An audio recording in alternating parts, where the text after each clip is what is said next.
భద్రాద్రి కొత్తగూడెం జిల్లా మణుగూరు పట్టణంలోని సురక్ష బస్టాండ్ నుండి ఎమ్మెల్యే క్యాంపు కార్యాలయం వరకు ఆటో డ్రైవర్లు భారీ ర్యాలీ నిర్వహించారు. అనంతరం స్థానిక ఎమ్మెల్యే పై వెంకటేశ్వర్లకు మెమరాండం అందజేశారు. ఇక మహిళలకు ఉచిత బస్సు ప్రయాణం వలన ఆటో డ్రైవర్ల జీవితాలు దుర్భరంగా తయారై రోడ్డున పడ్డాయని ఆవేదన వ్యక్తం చేశారు.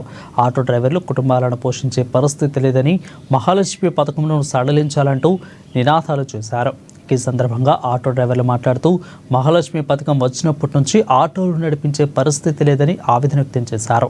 రోజు ఆటో నడిపితే 300 నుంచి 500 వచ్చేవని, వాటితో కుటుంబాన్ని పోషించేవారమని తెలిపారు. మహాలక్ష్మి పథకం సడలించుకుంటే ఆటో డ్రైవర్లు ఆత్మహత్యలు చేసుకునే పరిస్థితి ఉందని అన్నారు.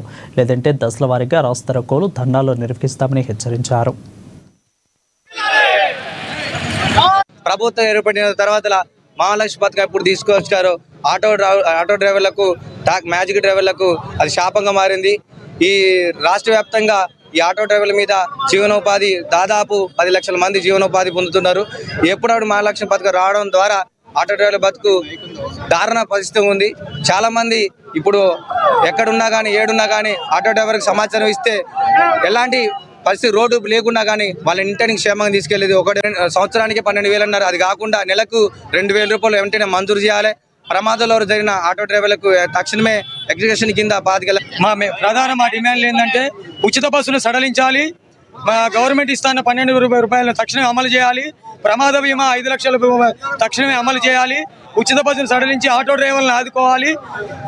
మా ఆటో డ్రైవర్లకు ప్రతి ఒక్కరికి ఇన్సూరెన్స్ కట్టాలి. ఉచిత బస్సుని వెంటనే సడలించి ఆటో డ్రైవర్ల బతుకులు బాగుపడే విధంగా చేయాలి. రేవంత్ రెడ్డి గారికి, మన పెనుపాక నియోజకవర్గ ఎమ్మెల్యే గారికి చేతులెత్తి నమస్కరిస్తున్నా. ఉచిత బస్సును సడలించి ఆటో డ్రైవర్లను ఆదుకోవాల్సిందిగా ఈ సభాముఖంగా నేను తెలియజేస్తున్నాను. ఉచిత బస్సును సడలియడం వల్ల, ఉచిత బస్సును సడలిస్తే మా బతుకులు బాగుపడి 100-200 కడప జిల్లా